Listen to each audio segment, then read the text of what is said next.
Most of the times we feel very tired, sometimes ಫೆಟೀಗ್ಡ್.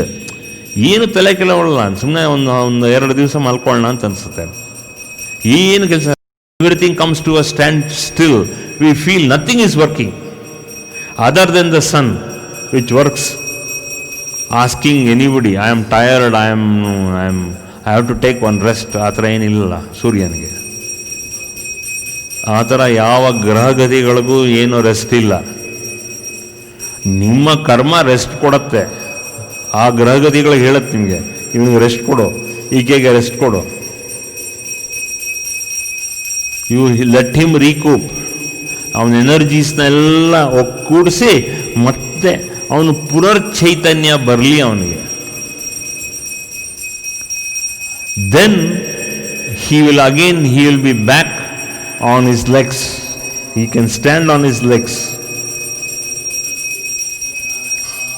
So physically ಏನಾರು ಬಂತು ಅಂದರೆ you go to a doctor or you get yourself admitted to a hospital. ಒಂದು 4-5 ದಿವಸ, ಒಂದು ವಾರ rest ತೊಗೊಂಡು ಅವ್ರನ್ನೆಲ್ಲ ಡಾಕ್ಟರ್ಸ್ನೆಲ್ಲ ವೈದ್ಯರೆಲ್ಲ ನಿಮ್ಮನ್ನು ಸರಿ ಮಾಡ್ತಾರೆ. ಮತ್ತೆ ಹೋಗಿ ಡಿಸ್ಚಾರ್ಜ್ ಮಾಡಿ ಕಳಿಸ್ತಾರೆ. ಸರಿಯಾಗಿರ್ತೀರ. ಸ್ವಲ್ಪ ಮದ್ದು ಔಷಧಿ ಎಲ್ಲ ತೊಗೊಂಡಾದ್ಮೇಲೆ ಮತ್ತೆ ಸರಿ ಹೋಗ್ತೀರಾ. You take rest for another 1 week or 5 days, ಮತ್ತೆ ಸರಿ ಹೋಗ್ತೀರಾ ನೀವು. Same way, so on this Navaratri day, on this Navaratri night I should say, ಆ ನವರಾತ್ರಿ ನೈಟಲ್ಲಿ ಏನಾಗುತ್ತೆ ಅಂದಾಗ, ದ ಸೇಮ್ ವೇ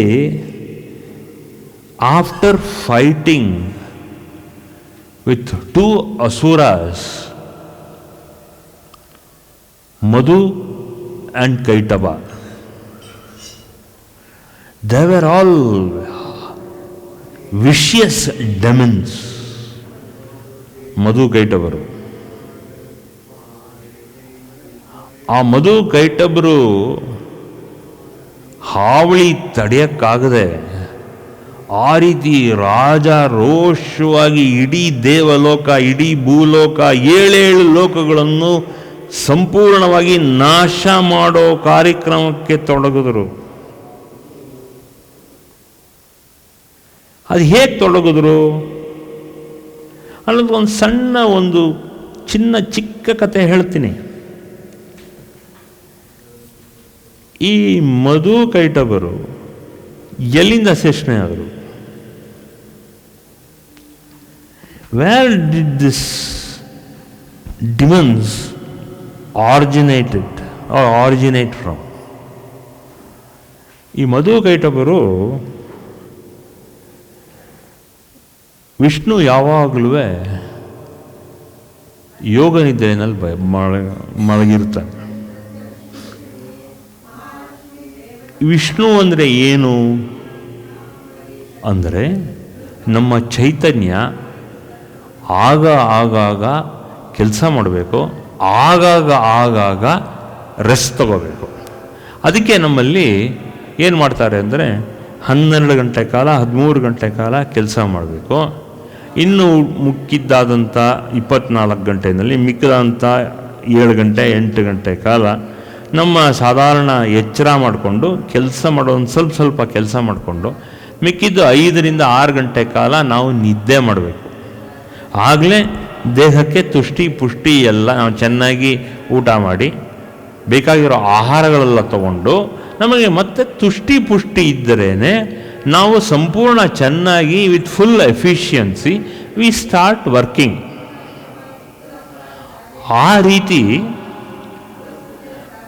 ಆ ರೀತಿ ಕೆಲಸ ಮಾಡಿದಂಥ ಆ ಒಂದು ವಿಷಯದಲ್ಲಿ ದೇವರುಗಳು ಎಲ್ಲರೂ ಕೂಡ ಅದೇ ರೀತಿ ತಮ್ಮ ಕೆಲಸಗಳನ್ನ ಅವ್ರ ಪಾಡೆಗೆ ಅವರು ಮಾಡ್ತಾಯಿದ್ರು. ಇದು ಮಾಡ್ತಾ ಇದ್ದಾಗ ಎಲ್ಲ ದೇವಲೋಕಗಳು ಭಾಳ ಶಾಂತಿ ನೆಮ್ಮದಿ ಅಂತ ಇದ್ದರು. ಎಲ್ಲೂ ಏನು ಗಲಾಟೆ ಧ್ವಂಸ ಏನೂ ಇರಲಿಲ್ಲ, ಯಾವ ಥರದ್ದು ಧ್ವಂಸ ಇರಲಿಲ್ಲ. ಇದೇನಾಯಿತು ಅಂದಾಗ ಯಾವಾಗಲೂ ಯಾವಾಗಲೂ ಶೇಷಶಯನನಾಗಿ ವಿಷ್ಣು ತನ್ನ ಶೇಷನಾಗ ಮೇಲೆ ಮಲಗಿರ್ತಾನೆ. ಈ ಕಡೆ ಭೂದೇವಿ, ಈ ಕಡೆ ಶ್ರೀದೇವಿ ಅನ್ನೋತಕ್ಕಂಥ ಪರಸ್ಪರ ಎರಡು ಶಕ್ತಿಗಳು ಲಕ್ಷ್ಮೀ ಭೂದೇವಿ ಅನ್ನೋ ರೂಪದಲ್ಲಿ ವಿಷ್ಣು ಪಕ್ಕ ಕೂತ್ಕೊಂಡು ಆ ಆದಿಶೇಷದ ಮೇಲೆ ಕೂತ್ಕೊಂಡು, ಆದಿಶೇಷ 7 ಹೆಡೆ ಇರೋತಕ್ಕಂಥ ಹಾವು, ಅದು ಎಲ್ಲಿ ಮಲಗಿರುತ್ತೆ ಅಂದಾಗ ಅದು ಮಲಗಿರೋದಲ್ಲ, ಅದು ಇರೋತಕ್ಕಂಥ ಜಾಗವೇನೆ, ಅದಿರೋತಕ್ಕಂಥ ಲೋಕ ಏನು ಅಂದಾಗ ಕ್ಷೀರಸಾಗರ. The land of milky ocean. ಎಂಥ ಪ್ಯಾರಡಾಕ್ಸ್ ಇದೆ ನೋಡಿ. ಲ್ಯಾಂಡ್ ಆಫ್ ಮಿಲ್ಕಿ ಓಷನ್, ಸಪ್ತಸಾಗರ. ನಾವು ಸುಮ್ಮನೆ ಸಪ್ತಸಾಗರದಲ್ಲಿ ಇದ್ದಾನೆ ಅಂದರೆ ನಿಮಗೆ ಗ್ರಹಿಸೋಕ್ಕಾಗಲ್ಲ. ಅದು ನಿಮ್ಗೆ ಅರ್ಥ ಆಗೋಕ್ಕೆ ಒಂದು ಕಾಂಟ್ರಾಸ್ಟ್ ಇಡ್ತಾರೆ.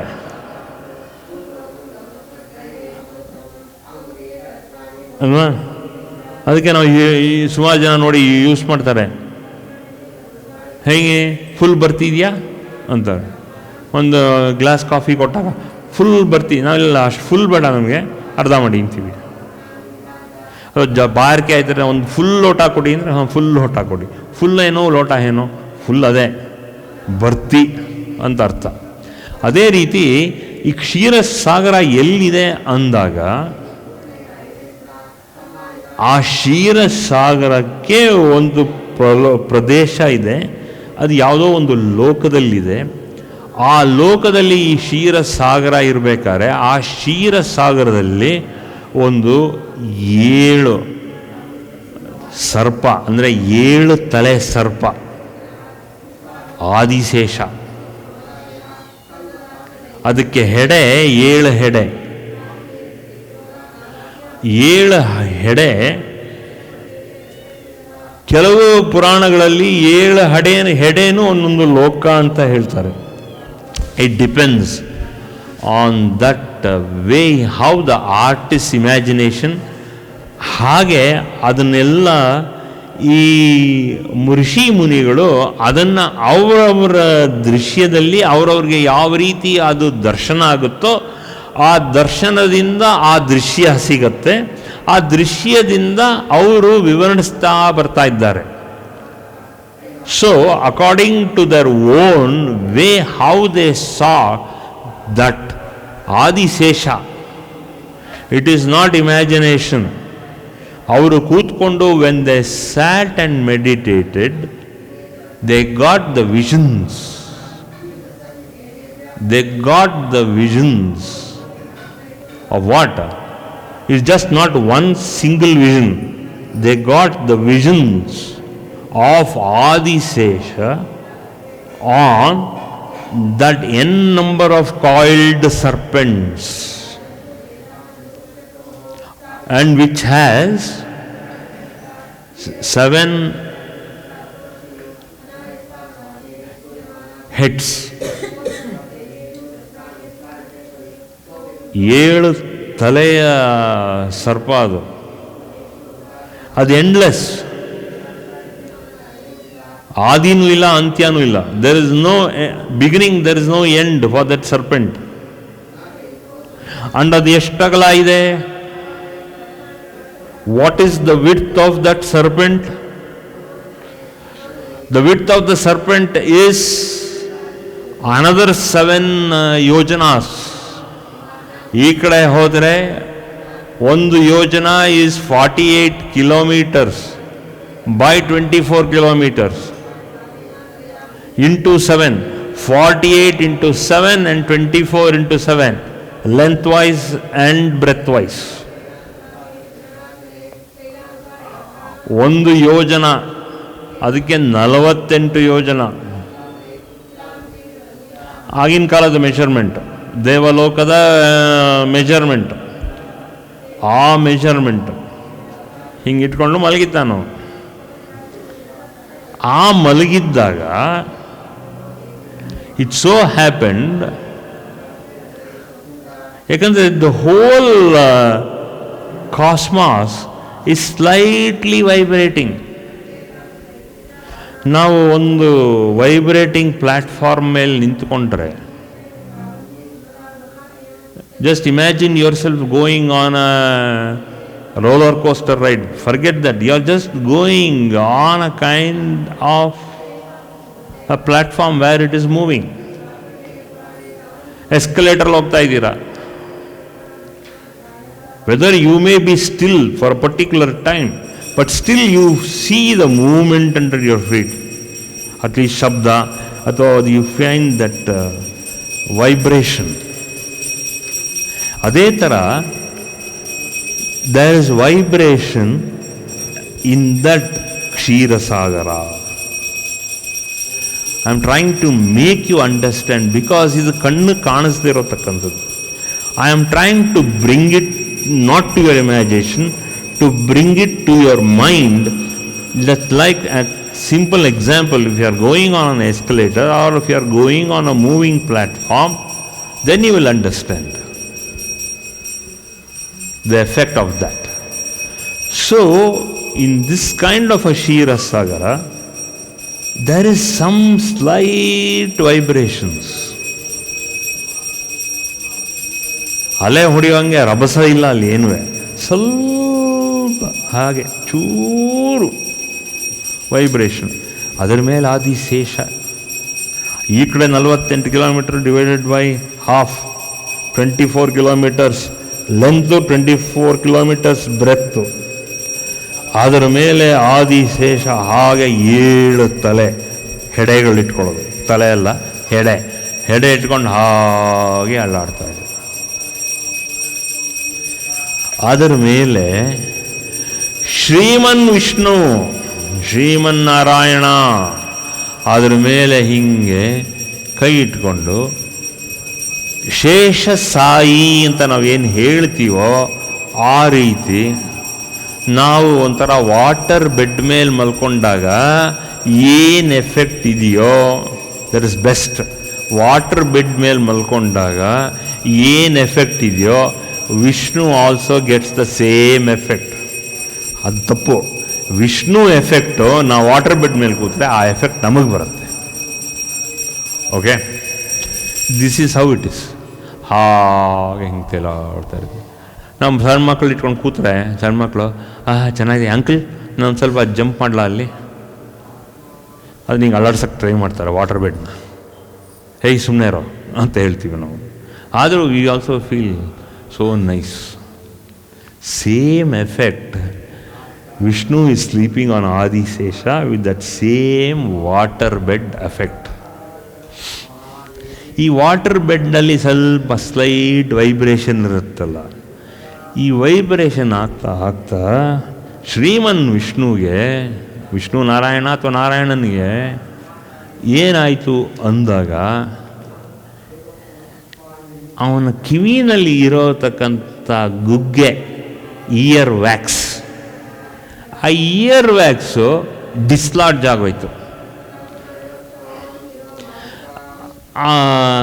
ಆ ಗುಗ್ಗೆ ಬಿದ್ದಾಗ ಅದೇನು ಹಿಂಗೆ ಕೂತಿರ್ತಾನಲ್ಲ, ಅದು ಹೋಗಿ ಕ್ಷೀರಸಾಗರದ ನೀರೊಳಗಡೆ ಬಿತ್ತು.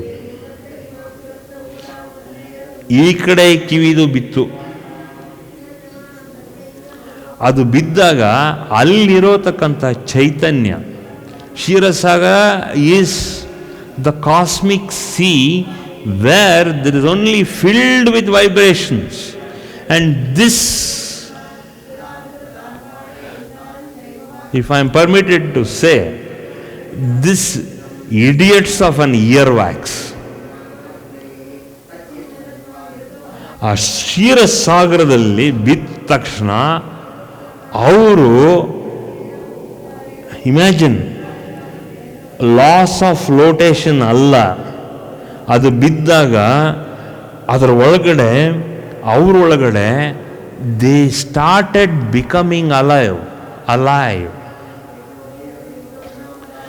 ಆ ಕ್ಷೀರಸಾಗರದ energy it also came into those ear wax. Then, after a moment, the earwaxes started turning or started having a different physical appearance. For more satsangs from Sri Sri Nimishananda Guruji, subscribe to this channel. Click the bell button below to get notifications. Like and share the video and spread the divine message.